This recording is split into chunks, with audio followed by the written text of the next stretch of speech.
下午，叶晨与顾秋怡一家三口来到叶家宅院。叶晨的姑姑叶长敏为了这顿家宴，已经前后忙活了一整天。自打叶晨在叶灵山收服万破军，叶长敏便一直想找机会跟自己这个侄子修复一下姑侄感情。今天正好是一个表现的好机会，所以他忙前忙后，格外卖力。而且作为叶家第二代里唯一一个被邀请的成员，他心里也觉得颇为自豪。好的，如果自己将来能够在叶家第二代，也就是叶晨父辈这一代站稳脚跟的话，说不定以后自己在叶家也能接触到更多的资源。毕竟叶晨对他那些叔伯以及堂兄堂弟们都非常失望，这刚好是自己站稳脚跟的好机会。叶忠全对这个女儿格外娇惯，虽说自己现在已经不再是叶家家主了，但也有心想拉叶长敏一把。一桌丰盛的家宴备好之后，叶晨开着那辆商务车，载着顾秋怡来到了叶家宅院。顾延忠夫妻二人则驾驶着另一辆车跟在后面。车辆进了大门，叶长敏便搀扶着老爷子一起到院中迎接。按说老爷子身体好得很，也根本不用他搀扶，但是叶长敏还是希望能够在叶晨以及顾家人面前展现出一副父慈女孝的和谐画面，所以才如此殷勤。不仅如此，一向喜欢摆着一张臭脸的叶长明，今天从头到尾都挂着一副推销员一般热情洋溢的笑容，甚至笑的面部都已经有些僵硬了。见叶晨先把车停下，他便搀着老爷子来到跟前。刚好叶晨和顾秋怡都推门下来，见到叶晨，叶长敏立刻满脸堆笑，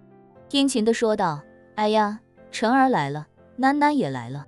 叶晨微微点头示意，旁边的顾秋怡嘴甜，笑着说：“叶姑姑好。”因为与叶家关系一向很近，顾秋怡从小就跟着叶晨叫叶家人，老爷子就叫叶爷爷，叔叔、伯伯、姑姑也都跟着叶晨一样叫。叶长敏笑着对顾秋怡说：“哎呀，囡囡，我就盼着你什么时候直接管我叫姑姑，别叫什么叶姑姑了，显得生分啊。”叶长敏这话让顾秋怡有些脸红，现在跟着叶晨叫人，前面还是要带着姓氏的，只有真正过了门改了口，才不用加姓氏，到时候就直接称呼姑姑了。叶晨对叶家和顾家人的这种态度也已经麻木了，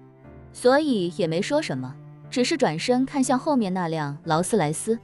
顾延忠把车停在叶晨那辆商务车旁边，随后与老婆一起下了车。叶伯伯、长敏，顾延忠一下车便笑着向两人打招呼。叶忠全和叶长敏父女俩看向夫妻二人，惊得说不出话来。谁都看得出这夫妻二人变得更年轻了，而且年轻的已经有些过分了。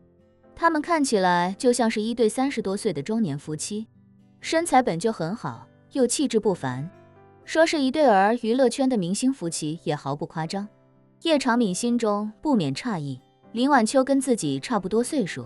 人家保养的竟然这么好，怎么做到的？叶忠全却一眼看出端倪，他心里酸溜溜的暗忖，顾家这夫妻俩看来都已经服过回春丹了，而且看这架势，肯定不是半颗，搞不好是一人一颗。这么长时间以来，自己做梦都想得到回春丹，在叶晨面前努力表现了那么久，也不过就是在拍卖会上得到了半颗，而且自己都这么一把年纪了，也只是有半颗而已。反观他顾延忠和林晚秋，俩人本身也就50出头的年纪，凭啥就能得到一整颗回春丹？这不仅不公平，也没这个必要啊。自己这个快饿死的人，叶晨勉强也就让自己吃了个半饱，顾延忠夫妻俩等于一直没挨过饿，还被叶晨招待的吃了个膀大腰圆。想到这，叶忠全心里更是郁闷，不过他可不敢在叶晨面前表现出来，于是也只能笑着跟两人打招呼：“哎呀，延忠、晚秋，你们夫妻俩保养的可是真好啊，这状态简直不像是中年人，完全就是年轻人了。”叶长敏心里羡慕得很，快步来到林晚秋跟前，笑着问：“晚秋啊，你跟顾大哥到底是怎么保养的？也跟我传授传授的。”你看我这一年到头花在保养上的钱也不能少，可是效果比起你来可差太远了。林晚秋一时有些尴尬，不知该如何回答。原本她和丈夫商量的是，外人要是问起来就随便找一个为上市新医美产品作为接口搪塞过去。可是眼前询问自己的是叶晨的姑姑，而且叶晨本身就在跟前，这时候要是撒谎的话，显得就不那么好了。于是她不禁看向叶晨，尴尬地说，这个，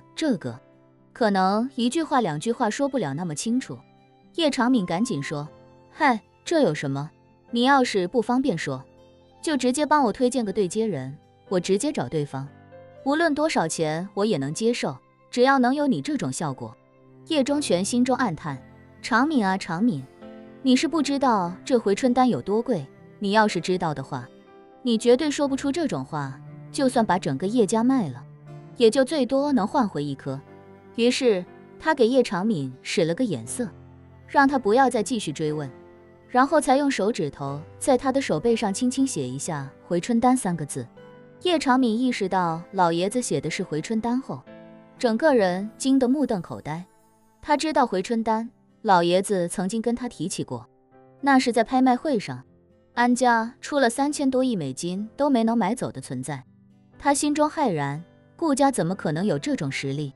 连叶家都买不起这种丹药，顾家不但能买得起，